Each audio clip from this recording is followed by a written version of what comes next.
Graça e paz, irmãos. Graça e paz. Jesus Cristo é o nosso Senhor. Também queríamos cumprimentar os irmãos ali que estão nos assistindo no canal do YouTube. Que Deus abençoe vocês também, abençoe a família de vocês. Que a palavra também possa alcançá-los, assim como eu creio que a palavra vai alcançar cada um de nós essa noite, né? Não sei se os irmãos lembram, semana retrasada, nós passamos para os irmãos que nós íamos ter uma folga, né? Lembra disso, Sérgio? Porque nós estamos entrando numa área crítica. Para os irmãos que estão aqui, que não estão acostumados com as nossas reuniões, nós estamos estudando o livro de Romanos. E para nós tem sido maravilhoso estudar esse livro, né? O Senhor ele tem se mostrado para nós, assim como todos os outros livros, mas o livro de Romanos tem mostrado para nós assim as grandezas de Deus de uma maneira muito profunda, né? E nós entramos, por que nós demos uma pausa, né? Nós começamos o capítulo 1, né, o versículo de 1 a 7, o Sérgio trouxe uma saudação, né? Depois o Thomas trouxe ali uma preocupação de Paulo com os irmãos em Roma. Depois o Abner deu uma suavizada, estudando o versículo 16, 17. Depois o William, parece que aumentou um pouco o calor, né? O William trouxe o versículo 18, que aí trouxe um pouco de tensão. E nós vamos entrar agora do versículo 19 ao versículo 23. E na Bíblia a gente tem boas notícias, mas também nós temos as más notícias. Às vezes, Deus traz a palavra para nós de uma forma exortativa. E eu costumo dizer para os irmãos aquilo que Paulo falou para Timóteo. A palavra de Deus ela é útil para o ensino, para a repreensão. Então a palavra de Deus, irmãos, quer seja Deus falando conosco de maneira dura, ainda é a palavra de Deus, não é? Então, hoje nós vamos entrar no versículo 19 até o verso 23. É um assunto que Paulo traz bastante peso. Ele vai falar da ira de Deus. O William compartilhou conosco o versículo 18, mas cadê o William? Está ali. Eu vou ter que voltar no seu versículo. E eu vou ter que voltar também no versículo 16, 17. Enquanto nós estivermos vendo o capítulo 1 de Romanos, nós vamos ter que estar voltando nesses versículos que são a chave para nós entendermos o contexto dos versículos seguintes. Então, antes de nós iniciarmos, eu queria gastar um tempo em oração, que os irmãos estejam comigo em espírito, para que Deus possa continuar falando com cada um de nós. Querido Pai Celestial, nós estamos aqui diante de Ti, Senhor. Confessamos que nós somos pequenos diante da Tua grandeza, Senhor. Tu és o centro da nossa reunião, Senhor. Tira-nos do centro. Tu és o centro da nossa reunião. Por isso, Senhor, fala com cada um de nós. Que a Tua palavra, Senhor, possa nos alcançar de maneira poderosa, Senhor. Que possa transformar as nossas vidas. É a Tua palavra que nos transforma. Aleluia. Por isso, Senhor, nós te louvamos e te agradecemos. Entramos aqui, Senhor, na Tua presença com humildade, Senhor. E também com simplicidade. Fala, Senhor, com cada um de nós. Dispensa, Senhor, a Tua palavra aos nossos corações. Nós te louvamos, ó Pai, em nome de Jesus. Louvado seja o nome do Senhor. Vamos abrir nossas Bíblias então, Romanos capítulo 1, nós vamos ler a partir do verso 18 até o verso 23.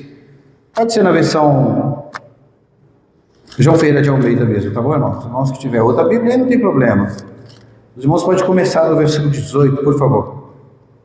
A ira de Deus se revela do céu contra toda impiedade e perversão dos homens, que creem na verdade pela justiça. Porquanto que Deus se pode conhecer, é manifesto entre eles, porque Deus lhe manifestou. Porque os atributos invisíveis de Deus, assim o exemplo dele, como também a sua própria atividade, claramente se reconhece desde o princípio do mundo, sendo percebidos por meio das coisas que foram criadas. Tais homens são, por isso, indesculpados, quando, pelo conhecimento de Deus, não glorificaram como Deus, nem lhe deram graças, antes se tornaram nulos e de seus assassinos, ou exemplos de corações fechados, invocando-se sábios, tornando-se loucos. mudaram a glória de Deus incorruptível, em semelhança da imagem de homem corruptível, bem como atirados para úteis e hereges. Aleluia. Só para contextualizar os irmãos, né? Quando a gente fala da queda do homem, Paulo está descrevendo aqui o que aconteceu com esses homens que rejeitaram a Deus. E os irmãos lembram que quando o Alisson trouxe para nós a estrutura de Romanos, do capítulo 1 até o capítulo 3, verso 23, Paulo está tratando com incrédulos. Mas isso não significa que não sirva para mim, não é? Nós vamos ver no decorrer dos versículos que a Bíblia é para mim. Então, quando a gente fala do pecado, o pecado ele não trouxe ao homem, irmãos, apenas alguns arranhões. O pecado ele trouxe ruína. O pecado ele trouxe destruição. E algo mais terrível ainda, o pecado ele trouxe a morte espiritual. Então isso é muito sério e nós percebemos agora de início. Quando a gente olha o objetivo do livro de Romanos, nós vamos entender o contexto desses versículos. O livro de Romanos, ele vai trazer para nós a salvação, a boa notícia que é o Evangelho. Aleluia. E quando a gente olha para isso, a gente vê, eu vou ter que voltar um pouco, a partir da gente, apesar de nós começarmos do verso 19, mas a gente precisa entender o contexto, a gente precisa ler alguns textos anteriores, cujos irmãos já falaram. Eu encorajo você que não ouviu as mensagens anteriores, o livro de Romanos é uma sequência, irmãos. Você precisa acompanhar todas as mensagens para que você possa entender o que Deus quer falar aqui. Você já leu um livro pela metade? Você vai ler um livro, qualquer livro secular. Você lê ele na metade, você não entende. Você tem que voltar para o capítulo anterior. Muitas vezes até o prefácio, para você entender o que o livro está querendo. Então, quando Paulo inicia, irmãos, né, o versículo 16, vocês podem abrir só para vocês acompanharem. Paulo aqui no versículo 16, leia o versículo 16 para mim, só para nós relembrarmos. Pois não me envergonho do Evangelho, porque é o poder de Deus para a salvação de todo aquele que crê, primeiro do judeu e também do grego. Paulo inicia o livro, o versículo 16, dizendo o seguinte: eu não me envergonho do Evangelho. Por que eu não me envergonho do Evangelho? Porque o Evangelho é o poder de Deus para a salvação de todo aquele que crê. Então Paulo inicia falando de uma coisa extremamente importante. Primeiro, há um diagnóstico da doença. Você vai no médico, o médico vai fazer um diagnóstico em você e vai descobrir você qual é a sua doença. E aí então vem o remédio, não é isso que acontece? Paulo aqui no versículo 16, ele está mostrando qual é o remédio para o homem. Qual é o remédio para o homem? O Evangelho é o poder de Deus. Diga assim: o Evangelho é o poder de Deus para a salvação de todo aquele que crê. Vamos pensar o seguinte: o Abner compartilhou conosco. O Abner mostrou para nós o que é o Evangelho e o que não é o Evangelho. Paulo está dizendo aqui, bem claro, nítido, Raimunda, o Evangelho é o poder de Deus para a salvação. O que salva o homem? Jesus Cristo, que é o Evangelho. Quando você voltar um pouquinho lá para o capítulo 1, verso 3, Paulo vai falar que eu me refiro a Cristo, aquele que foi pregado aos profetas. Volta um pouquinho que você vai ver no versículo 3.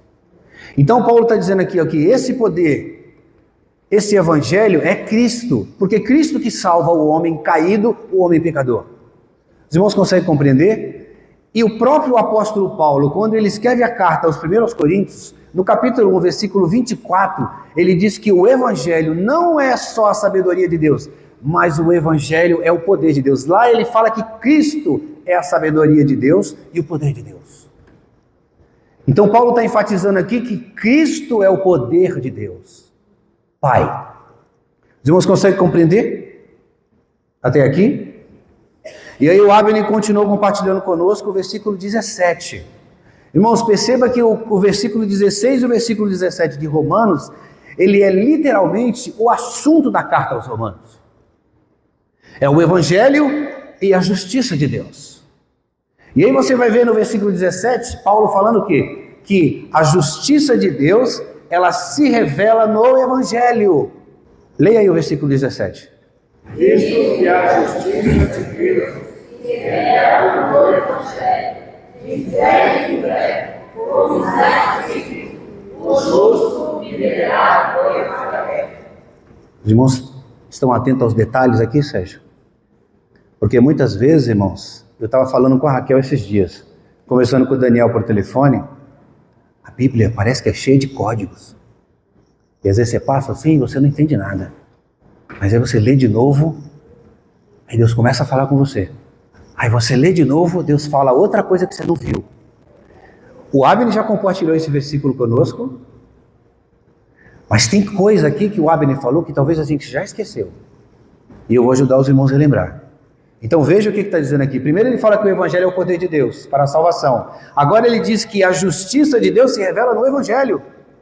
De fé em fé, como está escrito, o justo vive pela fé. Ou seja, o Evangelho é o poder de Deus para a salvação, porque nele se revela a justiça de Deus. Agora eu pergunto para os irmãos, a justiça de Deus não é Cristo?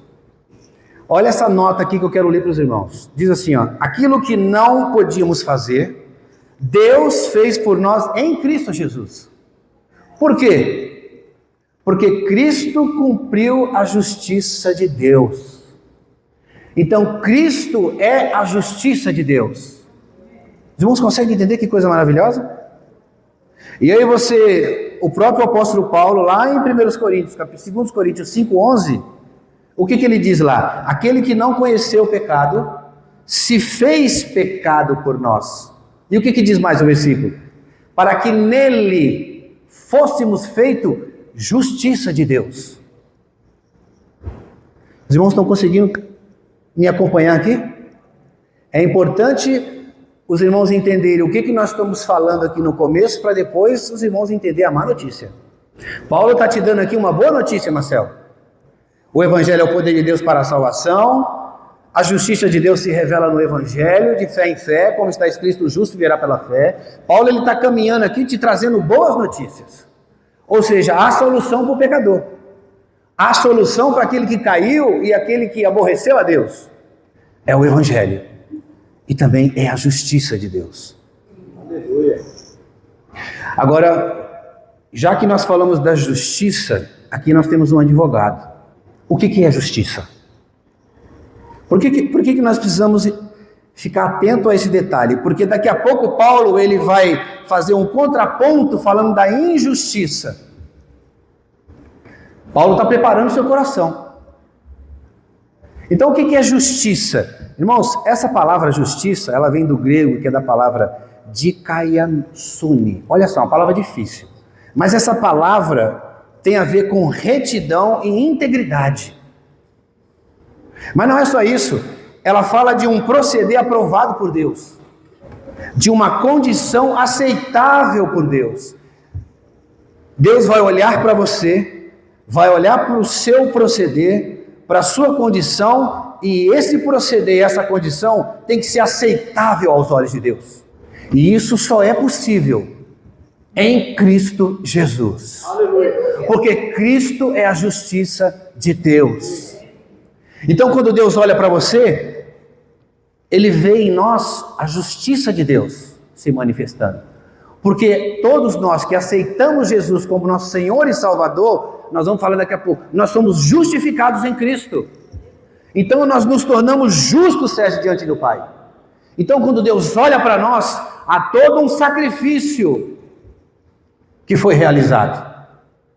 A justiça de Deus está cumprida. Mas Deus precisa olhar para você, porque a palavra justiça significa retidão, integridade. Como que está o meu proceder?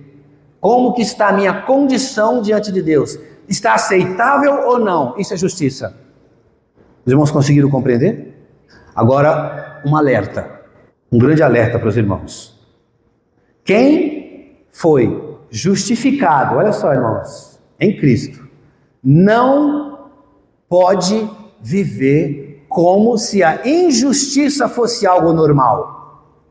Quem foi justificado por Cristo Jesus não pode, irmãos, olhar para a injustiça e achar que é normal. Não é o que a gente tem visto por aí? Tanta injustiça. E nós vamos entender nessa mensagem por que há tanta injustiça no mundo. Não é porque Deus odeia o pecador. Deus odeia o pecado. Deus odeia a injustiça. E aí a justiça de Deus, a ira de Deus, que nós vamos ver daqui a pouco, ela se revela por causa da injustiça. Irmãos, isso é muito forte. O que as pessoas estão querendo ouvir por aí é um Deus de amor. Mas não é um Deus que fala que você precisa se arrepender. As pessoas querem ouvir uma boa notícia, mas elas não querem ouvir uma má notícia vindo de Deus, para corrigir você e aprumar você. As pessoas hoje querem ouvir sobre cura. Não estou dizendo que isso é errado, viu, irmãos? Mas isso não é o objetivo. Isso é o resultado. Deus fala, se Ele quiser curar, Ele vai curar. Deus fala, se Ele quiser trazer um milagre na sua vida, Ele vai trazer. Mas não corra atrás disso. E eu vou dizer algo para vocês, de um comentário que eu vi de um homem muito precioso, um pregador muito conhecido. O púlpito virou um palco de circo.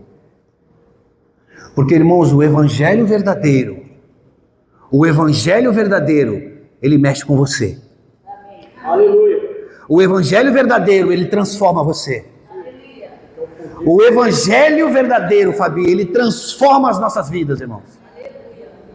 Quando nós ouvimos aquilo que está no coração de Deus, que é o evangelho, porque o evangelho é o poder. Irmãos, presta atenção nisso. O evangelho é o poder de Deus. E o poder de Deus, ele pode entrar em você e transformar você por completo. Aleluia. Mas as pessoas não estão procurando ouvir isso. E é isso, irmãos, que vai transformar as nossas vidas. Vamos caminhar um pouco mais.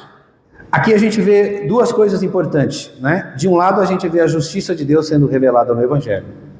Do outro lado, nós vemos a injustiça de Deus, a ira de Deus, sendo revelada na impiedade e na injustiça. Leiam para mim o versículo 18, por favor. A ira de Deus se revela do céu contra toda impiedade e perversão dos homens, que detêm a verdade pela injustiça. Pesado esse versículo, não é, irmãos? Talvez pode ser uma má notícia. Mas Deus falou comigo essa semana estudando isso. Lembrei do William que compartilhou essa mensagem semana retrasada. Falei, Senhor, como, Senhor, compartilhar algo tão forte, tão pesado para os irmãos? Como, Senhor? A ira de Deus se revela, irmãos, contra toda impiedade e perversão dos homens que detêm a verdade em justiça. Há uma versão que eu tenho em casa, e aqui eu faço uma ressalva. Quando eu falo de uma outra versão, não significa que a sua está errada. Tradução, tá certo? E as traduções, elas nos levam a ter um outro entendimento, talvez mais simples. E eu tenho uma versão grega do Novo Testamento, e a gente chama ela de NA. É a última versão grega, 28ª edição. Aqui é o que tem de mais puro e original do grego, porque o Novo Testamento foi escrito em grego. Então eu quero ler esse versículo para os irmãos, da forma que está escrita no grego. E aí você vai perceber aqui uma riqueza de detalhes muito grande. Diz assim, ó, vou ler para os irmãos. Pois a ira de Deus, como que está escrito aí? Preste bem atenção. Aqui está, e a ira de Deus está sendo revelada. Já muda um pouquinho, não muda? A ira de Deus está sendo revelada no céu contra toda impiedade e perversão, está aí, né? Aqui a palavra perversão no grego é a mesma palavra usada para injustiça. Por isso que a injustiça fica mais fácil de entender, porque Paulo está falando de justiça.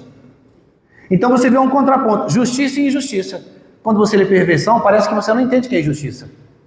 Então ele fala assim, ó, está sendo revelada do céu contra toda impiedade e injustiça de seres humanos. Agora presta atenção, aqui na sua Bíblia está detém a verdade em justiça. Aqui no grego está retém. As duas maneiras estão corretas, viu, irmãos? Mas o retém, dentro desse contexto, eu vou explicar para os irmãos por que o retém e não detém. Parece que quando você lê a palavra, ela está sendo revelada, significa que é contínuo. Não é apenas foi revelada no passado, na antiga aliança, e o Sérgio vai falar para nós no capítulo 2, da ira vindoura. Você tem a ira, Deus se irou no passado, Deus continua irado com respeito ao pecado, e você vai ver lá no futuro a ira vindoura. Irmãos, não confunda a ira com raiva. Deus não tem raiva. Deus está aborrecido com o pecado do homem. Deus não compactua com o pecado. Ou seja, desagradou a Deus. E aí Deus vem com a sua ira. E é interessante, irmãos, é interessante você perceber o que Deus está mostrando aqui. Quando ele fala da ira. Deus está mostrando como ele vê o pecado, Sérgio. Como ele enxerga o pecado. Agora preste bastante atenção. Deus ele pode ser paciente. Deus ele também pode ser longânimo. Mas Deus não tolera a injustiça. Deus não tolera o pecado. Deus é amor, Deus é justiça, Deus é longânimo, Deus é paciente, mas Ele não tolera o pecado. Então é o que Deus está tentando dizer aqui, irmãos. E é muito interessante, eu falei isso para os irmãos agora, nessa versão RA, quando a gente fala de ira da antiga aliança, isso não está dentro do contexto aqui da mensagem, mas é um ponto histórico para a gente entender que a ira de Deus ela já se manifestou no passado. Então quando você olha para o dilúvio lá em Gênesis 6, o que aconteceu ali? O que aconteceu com o homem? Olha o versículo 5. Viu o Senhor que a maldade do homem se havia multiplicado na terra e que era continuamente mal todo o desígnio do seu coração. Então o que acontece, irmãos? A maldade do homem, a perversão do homem, a injustiça do homem. Mateus 24 vai falar dessa passagem do dilúvio. Deus então se aborrece, irmãos, com a situação, com a injustiça, com o pecado. E aí o que vem a consequência? A ira de Deus. Você vai ver isso se repetindo na Torre de Babel. O homem querendo tornar célebre o seu nome, Deus desce e confunde a língua. Você vai ver isso lá em Sodoma e Gomorra. A cidade inteira em chama, em fogo. Isso é a ira de Deus. É a ira de Deus se manifestando, irmãos. Isso é terrível, irmãos. E hoje nós precisamos perceber isso. Deus é bondoso, Deus é pacífico, Deus é longânimo, mas Vini, a ira de Deus também existe. E a ira de Deus é contra toda impiedade e perversão dos homens. Então, Deus ele não tolera o pecado, irmão. Isso precisa ficar bem claro para nós. Agora, a ira de Deus, ela é contra o quê? Vamos ver se os irmãos estão atentos. Injustiça. Acabei de falar. A ira de Deus ela é contra a impiedade e é contra a injustiça. Agora, quem pode... Aqui não é exposição, tá? Quem pode falar para mim o que é impiedade? Uma palavra só, para definir impiedade. Uma palavra. Pecado? Quem mais? Irmãos, preste bem atenção. O que o grego ele vai nos trazer. A palavra impiedade significa irreverência, ausência de temor. O que é um sujeito impiedoso? Não tem reverência com Deus. O que é um sujeito impiedoso?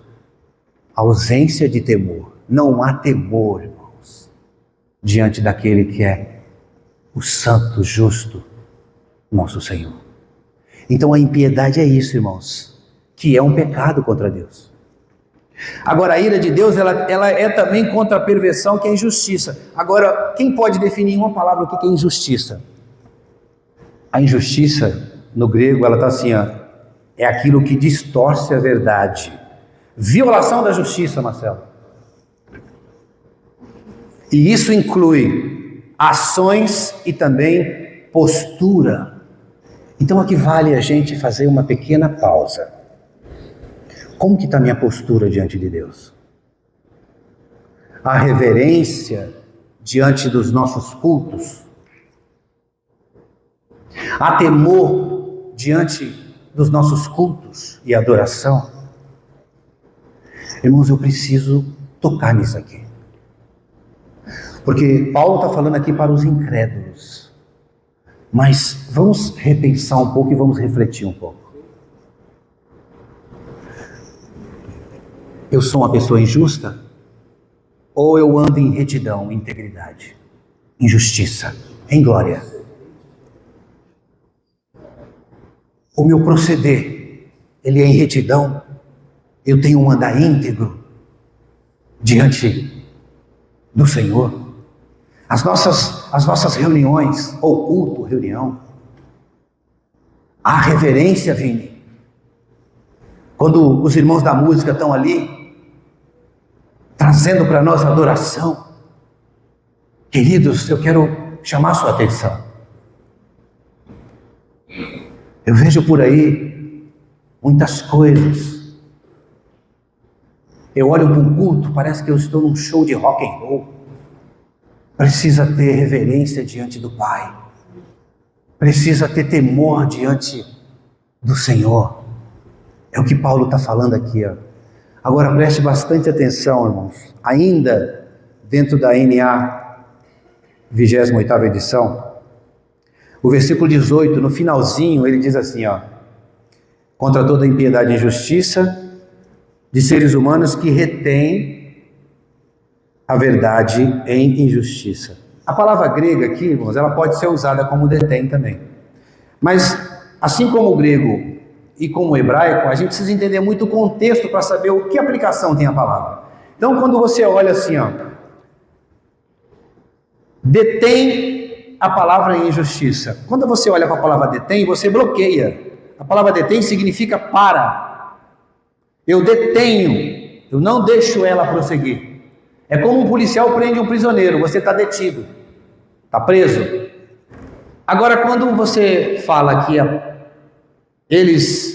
verdade, ela foi retida em injustiça, a palavra retida aqui no grego é sufocar. Preste atenção nisso aqui, Sérgio. O que significa isso, irmãos? Há uma diferença entre não entendi e não quero me render. Preste atenção nisso aqui. Há uma grande diferença entre eu não entendi ou eu não quero me render. Eu entendi, mas não quero. O que Paulo está querendo dizer aqui? Você vai ver depois, nos próximos versículos, que eles conheceram a verdade, eles retiveram a verdade entrou para dentro deles, eles sufocaram essa palavra se transformou em injustiça. Houve um sufocamento da palavra. Os irmãos entenderam aqui? Retiveram, eles conheceram Deus, como você vai ver nos próximos versículos, que Deus se deixou conhecer, entrou, mas a palavra foi sufocada por eles. E aqui, não sei se ficou claro para os irmãos. Ficou claro para os irmãos? Agora, olha o versículo 19 e o versículo 20, por favor, os irmãos leiam para mim. Deus aqui, ele se deixou conhecer. Agora você vai entender o contexto. Leia o versículo 19 e 20. Deus pode conhecer, manifesto entre eles, porque Deus os manifestou, porque os acertamos muito difíceis de Deus, assim o seu eterno poder, como também a sua própria atividade, claramente se reconhece. Este é o princípio do mundo, sendo percebido por estas coisas Que foram criadas.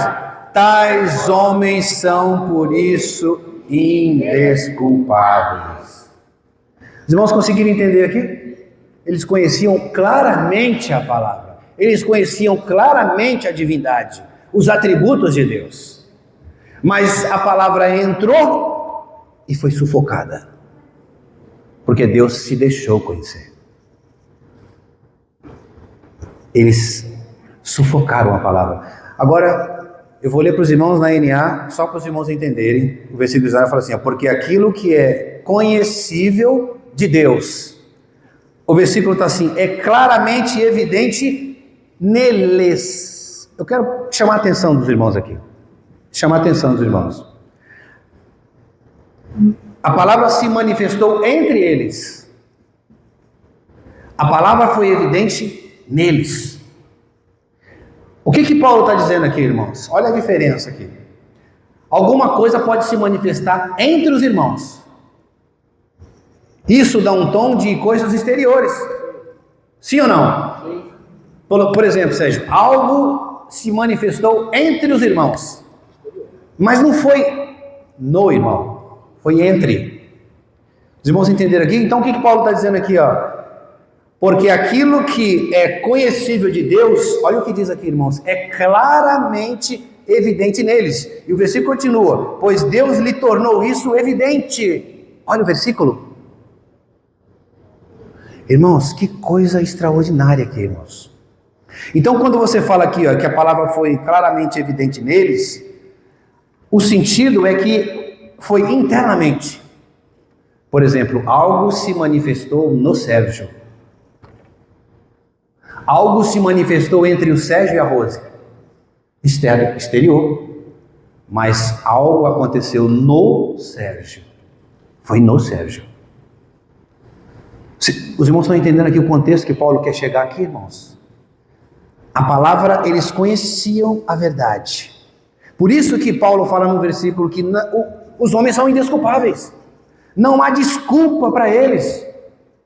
E aí a gente vai, o versículo 20 fala assim, tais homens são por isso indesculpáveis. Essa palavra no grego, ela significa sem defesa, sem desculpa. Não há desculpa para o homem. Por que não há desculpa? Porque eu conheço a verdade, eu conheço a palavra entrou para dentro de mim, Tainara, mas eu sufoco. Irmãos, você percebe que isso aqui é grave? Mais uma nota que eu li para os irmãos que diz assim, o homem não é condenado por não ter a Bíblia. O homem não é condenado por não ter a Bíblia. O homem é condenado porque, tendo luz suficiente para buscar a Deus, ele prefere suprimir, sufocar a verdade. Você não é condenado porque você não lê a Bíblia. A ira de Deus não se manifesta porque você não lê a Bíblia. A ira de Deus se manifesta Porque a luz de Deus, ela apareceu para você. Você reteve a verdade entrou em você. Você sabe, você conhece Deus, mas você não quer. Não é isso que a gente tem ouvido por aí? Tem visto por aí? Irmãos, eu quero dar uma pausa aqui e trazer algumas aplicações para nós. E aqui eu quero dizer para os irmãos que não estou mandando recado para os irmãos. Felizmente, eu digo felizmente, Fabiana, essa parte de Romanos eu não posso pular. Como nós estamos estudando o livro de Romanos, eu não posso pular essa parte, Marcelo. Eu preciso dizer isso para os irmãos. Porque não adianta nada a gente ler uma boa história das Escrituras, ter uma boa oratória, e onde está a aplicação para a minha vida hoje? A palavra que nós temos falado todo final de semana aqui, você tem ouvido essa palavra, você retém essa palavra, mas você sufoca ela.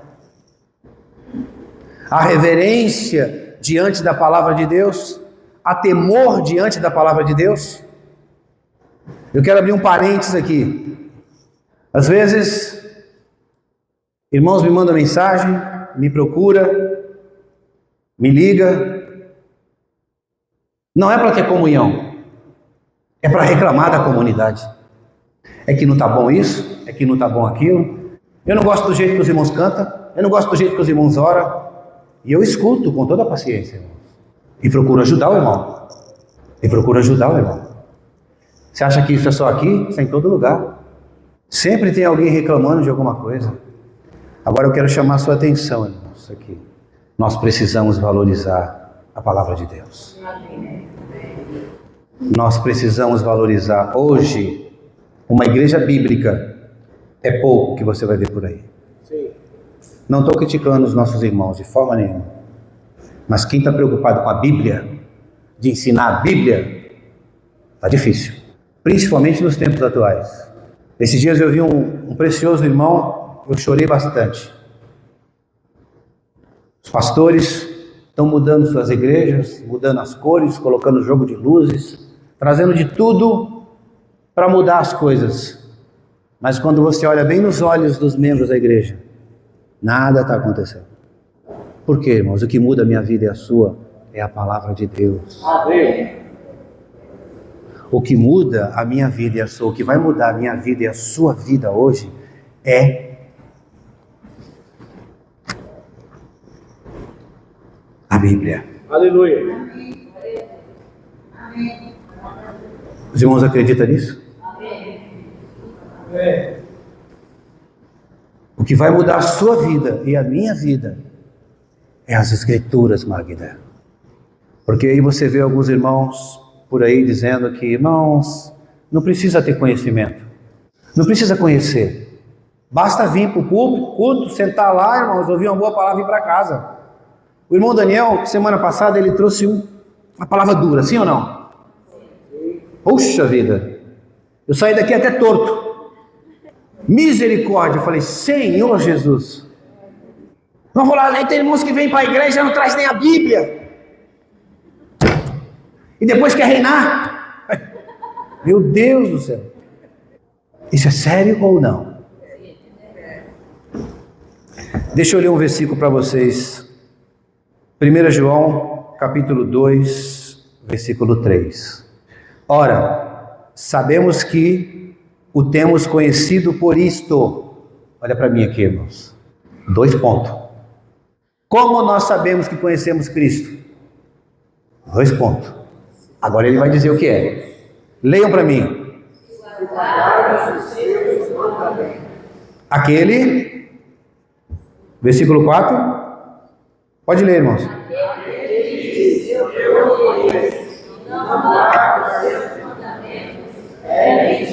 Meu Deus.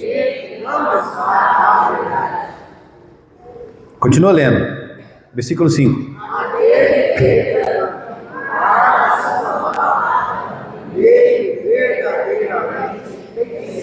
Aperfeiçoado o amor de Deus, nisto sabemos que estamos nele. Aquele que diz, que permanece nele, esse deve também amar assim como ele amou. Só até aqui, irmãos. Era até os 5. Qual é a maneira de eu provar que eu conheço Deus? Guardando a sua palavra. Irmãos, às vezes a gente vê alguns irmãos assim falando. Irmãos, precisa conhecer a Bíblia. Se os irmãos quiserem, eu paro essa mensagem aqui. A gente vai ficar aqui até as horas da noite falando só de versículos que vai ajudar você a entender que você precisa conhecer as Escrituras. Importa que todos sejam salvos e cheguem ao pleno conhecimento da verdade. Buscareis a verdade e a verdade vos libertará. Eu sou o caminho, a verdade e a vida. Quem de mim se alimenta, por mim viverá. O meu povo se desfalece porque lhe falta o conhecimento. Bem-aventurado todos aqueles que leem e guardam as palavras da profecia.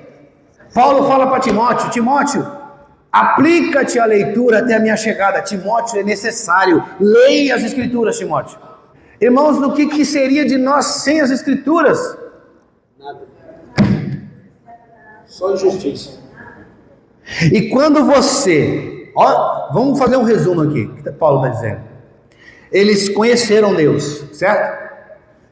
Eles conheceram a verdade. A palavra, eles reteve a palavra. Mas o que eles fizeram com a palavra? Eles sufocaram as Escrituras. E sabe o que acontece? Injustiça, impiedade. Irmãos, isso é tão sério. E eu costumo dizer para os irmãos o seguinte: a raiz do problema não é a falta de evidência, é a falta de reverência, é a falta de adoração a Deus. Os irmãos conseguiram entender aqui? O problema, a raiz do problema não é a falta de evidência, mas é a falta de reverência, a ausência de temor, de adoração ao Senhor. Irmãos, esse lugar aqui é um lugar que Deus nos deu para adorá-lo, para bendizê-lo, para erguer nossas mãos e dar graças ao Senhor por tudo que Ele tem nos dado. Amém. É isso que está faltando no nosso meio. Gratidão, adoração a Deus. O versículo 21, olha só isso aqui, irmãos. Leia para mim o versículo 21 e 22, nós já estamos terminando. Tendo conhecimento de Deus, não o glorificaram como Deus, nem lhe deram graças, antes de se tornarem imundos e se exaltam, obscurecendo o coração insensato. Inculcando-se por sábios, tornaram-se loucos. Irmãos, eu chamo sua atenção aqui. O versículo 21 fala assim, porquanto, tendo conhecimento de Deus, diga assim, portanto, tendo conhecimento de Deus, não o glorificaram como Deus. Você consegue entender aqui, irmãos? O homem tinha conhecimento suficiente, mas mesmo tendo esse conhecimento suficiente de Deus, eles não glorificaram a Deus como Deus. Isso acontece conosco, irmãos. Nós temos conhecimento suficiente de Deus, mas nós o glorificamos, nós o adoramos. Ou seja, irmãos, o problema do homem não é a ausência de conhecimento. Não é. O homem tem conhecimento, mas ele escolhe abafar a verdade. Por que o homem resolve abafar a verdade? Porque aí eu vou viver do jeito que eu quero. Eu vou viver do jeito que eu quero. E sabe o que mais? É melhor que Deus saia do meu caminho. É isso, irmãos. Paulo está falando, Paulo está tratando sobre isso. Porque se eu não retenho a palavra, eu sufoco a palavra, eu posso viver do jeito que eu quero. E aí, irmãos, quando eu vivo do jeito que eu quero, sem o Criador, a criatura sem o Criador, caos total. E aí vem a impiedade, e aí vem a injustiça. Eu se torno uma pessoa injusta, Neuza. Eu se torno uma pessoa impiedosa. Isso, irmãos, é muito sério diante de Deus. Continuando no versículo 21, ainda tem mais um detalhe que fala assim: eles não glorificaram como Deus, nem lhe deram graças. Aqui eu quero chamar a sua atenção para dois pecados terríveis. Dois pecados terríveis. Não glorificaram e não deram graça. Irreverência e ingratidão. Além de ter falta de reverência diante de Deus, eu sou ingrato. Irmãos, veja o que Paulo está mostrando aqui desses homens. Eles foram ingratos diante de Deus. Ou seja, irmãos, quando Deus não ocupa o centro da nossa vida, outra coisa vai ocupar. Quem é o centro da sua vida? Repensa nisso. Pense nisso, irmãos. Quem tem sido o centro da nossa vida? Deus, Ele é o centro da nossa vida. Dentro de um relacionamento, quem é o centro? Quem é o centro do meu casamento é meu marido. Ruína total. Não estou falando de submissão, que a mulher tem que se submeter ao marido. Estou falando quem é o centro. Na minha casa não tem centro. Se não tem centro, a mulher vai sentar no trono. Então também é ruína. Os irmãos conseguem entender? Não é quem está no centro, é quem manda no casamento. Não é isso não, irmãos. Nós entendemos perfeitamente os princípios bíblicos. Mas não estou falando quem é o centro da nossa vida. Ou seja, quando Deus não é o centro da nossa vida, outra coisa vai ser. Se Deus é o centro da nossa vida, do meu relacionamento conjugal, tudo vai bem. Porque Deus é o centro. O versículo 21 continua dizendo assim, antes se tornaram nulos.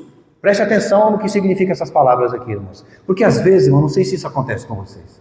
Vocês leem um versículo assim, umas palavras que eu não entendo. Eu não entendo. Mas eu vou esclarecer para os irmãos aqui diante da luz do Espírito Santo. O que Paulo está dizendo aqui? Antes se tornaram nulos em seus próprios raciocínios. O que é raciocínios? Pensamento. Mente.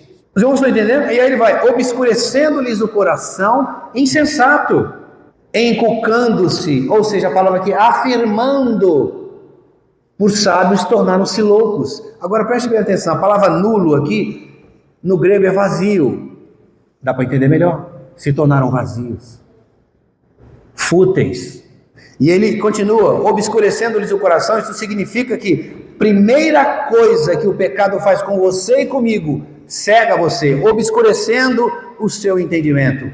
A sua visão fica turva, você não vê mais nada. Tornaram-se loucos. Sabe o que é essa palavra loucos aqui no grego? Insípido. Não tem sabor, irmãos. Se tornaram sem sabor. É isso que Paulo está dizendo aqui. Eles se tornaram vazios, Marcelo, nos seus pensamentos. Pensamento vazio.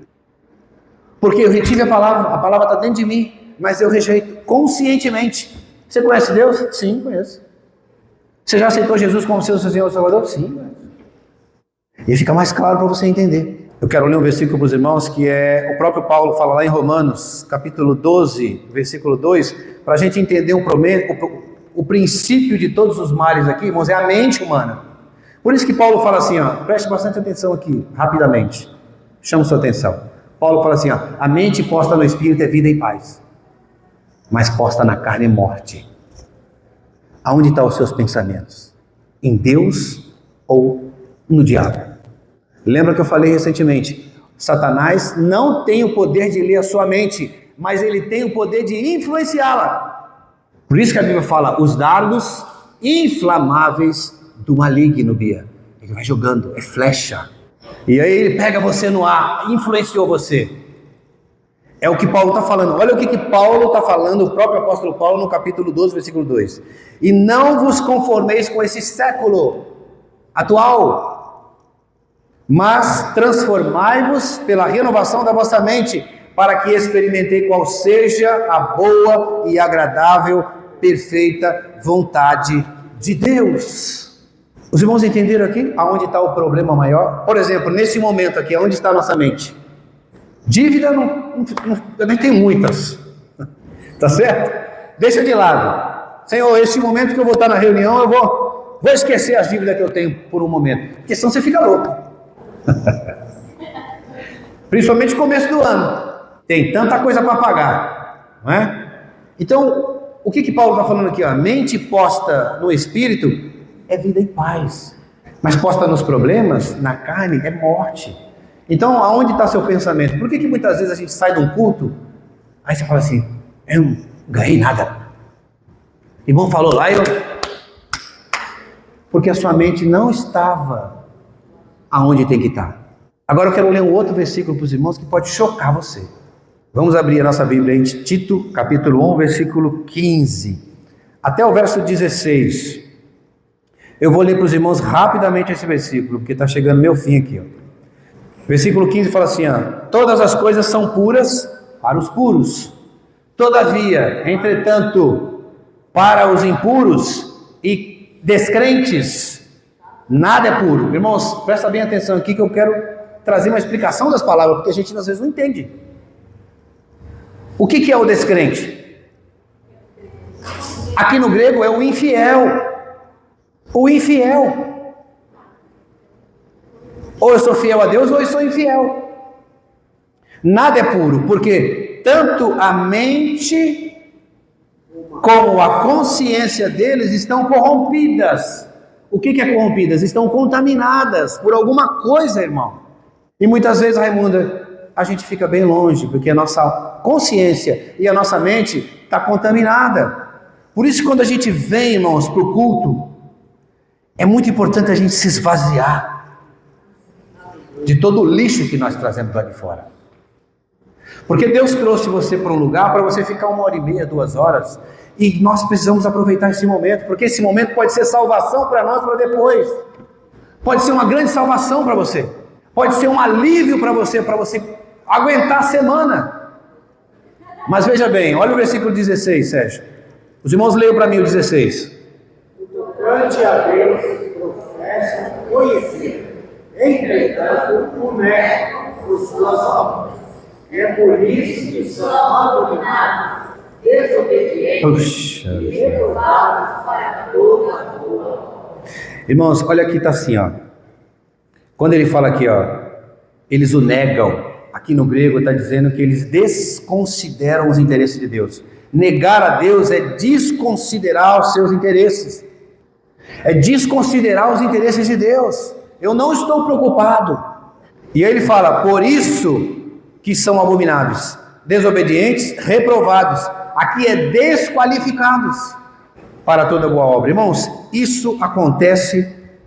Chamo sua atenção agora. Por que isso acontece? Porque nós perdemos a referência. Quem é a nossa referência, irmãos? Quem é a nossa referência, meus irmãos? É sério isso ou não é, irmãos? Quem é, Sérgio, a nossa referência? Irmãos, se nós não tivermos uma referência certa em nossas vidas, é o que vai acontecer no versículo 23. Paulo chega a um ponto central e crucial aqui, irmãos. É a troca, idolatria. É a criatura trocando o Criador pela criatura. Leiam para mim o verso 23. E mudaram a glória de Deus incorruptível, em semelhança à imagem de homem corruptível, feito por diabos, quadrúpedes e répteis. Irmãos, isso aqui é tão sério. Uma definição simples de idolatria. Porque a gente pensa que idolatria é ter uma estátua, uma imagem em casa. Idolatria, uma definição simples, é a criatura substituindo o Criador por uma outra criatura. É colocando a criatura no lugar do Criador. E aqui, irmãos, a coisa é feia. Quadrúpedes, aves, répteis. Os irmãos percebem? Começa de aves, quadrúpedes e depois répteis que rastejam. Você vê até onde o homem chegou, Sérgio? Os irmãos percebem até onde o homem chegou aqui, irmãos? Ou seja, o homem perdeu a referência. Quando não há referência, irmãos, entra idolatria. Você troca Deus por outra coisa. E isso, irmãos, é o que Paulo está mostrando aqui para nós. E parece que quando a gente olha para todo esse contexto, eu quero ler algo para os irmãos aqui interessante que fala assim, se Deus não tolera o pecado, e se a ira de Deus se revela contra a injustiça, então a pergunta é esta: como alguém pode permanecer em pé? Como alguém pode permanecer em pé diante disso, irmãos? Eu tenho uma solução para você. Romanos capítulo 10, versículo 3 e 4 diz assim: Cristo é o fim da lei para a justiça de todo aquele que crê. Há um caminho para a injustiça. Jesus Cristo, o justo. Aleluia. Amém? 2 Coríntios capítulo 5, versículo 21 fala assim: para que nele fôssemos feito justiça de Deus. Aleluia. Irmãos, o mundo está perdido. A infidelidade com Deus, a injustiça, a perversão, a impiedade. Mas, irmãos queridos, Deus é justo e santo. E nós, quando cremos no Senhor Jesus como nosso Senhor e Salvador, nós se tornamos a justiça de Deus. Aleluia. Porque Cristo cumpriu a justiça de Deus. Amém. O Evangelho é o poder, irmãos, para todo aquele que crê. Tanto judeu como grego. Você crê? Amém. Que você pode ter uma vida com integridade? Que você pode ter uma vida de retidão e justiça? Basta crer em Cristo, irmãos. Basta fazer de Cristo o meu viver. Lembra que justiça tem a ver com procedimento. Justiça tem a ver com condição. Como que eu estou vivendo diante de Deus? Irmãos, uma coisa é certa. Quando nós trocamos Deus, perdemos a referência, tiramos Deus do centro, trocamos por outra coisa, irmãos, aí abre um leque de injustiça e impiedade. E nós não conseguimos andar no caminho de retidão. Agora, a solução para o pecador. Deus, ele não se irrita com o pecador. Deus não fica bravo com você, Sônia. Nem comigo, Magna. Nem com você, Raquel. Mas é com o pecado, irmãos. A ira de Deus é contra a injustiça, contra toda a impiedade daqueles que retêm o Senhor, mas trocam o Senhor por outra coisa. Que o Senhor possa nos ajudar, irmãos. Que nós possamos, irmãos, valorizar a palavra de Deus. Eu falo isso para os jovens. Às vezes eu fico olhando para vocês. Eu já cuidei de jovens muito na minha vida. E às vezes eu fico preocupado com vocês. Que Deus possa falar com vocês também. Que a vida de vocês também possam ser transformadas. Só de vocês estarem aqui, já é uma alegria para Deus. Deus ama vocês. Deus ama vocês, da mesma maneira que ama nós. Deus ama os jovens, ama os adolescentes. E ama mais ainda quando eles desfrutam dele mesmo. Amém? Vamos gastar um tempinho ainda em oração. Queria que os irmãos fechassem seus olhos. Por 1 minutinho, 2. Vamos fazer uma pequena reflexão diante do Senhor. Querido Pai, nosso coração é de gratidão diante de Ti, Senhor. Obrigado, Senhor, pela Tua palavra. Obrigado, Senhor, pela Tua maravilhosa palavra. Tua luz que sempre nos ilumina, Senhor. Senhor, nós Te pedimos essa noite, torna o nosso viver, Senhor, digno de Ti, Senhor. Ajuda-nos a andar em retidão, Senhor, justiça, tendo um viver reto, Senhor, diante de Ti, Senhor. Tendo um viver íntegro diante de Ti, Senhor. Senhor, nos ajuda, Pai, a ter temor diante de Ti, a ter mais reverência diante de Ti, Senhor. Como nós somos gratos a Ti, Senhor, pela Tua misericórdia, pelo Teu amor. A Tua palavra diz que a Tua misericórdia são as causas de nós não sermos consumidos. Se nós estamos vivos, Senhor, é por causa da Tua misericórdia. Se nós estamos de pé, Senhor, com saúde, é por causa da Tua misericórdia. Nós Te louvamos e Te agradecemos, ó Pai, em nome de Jesus. Jesus Cristo é o nosso Senhor. Aleluia.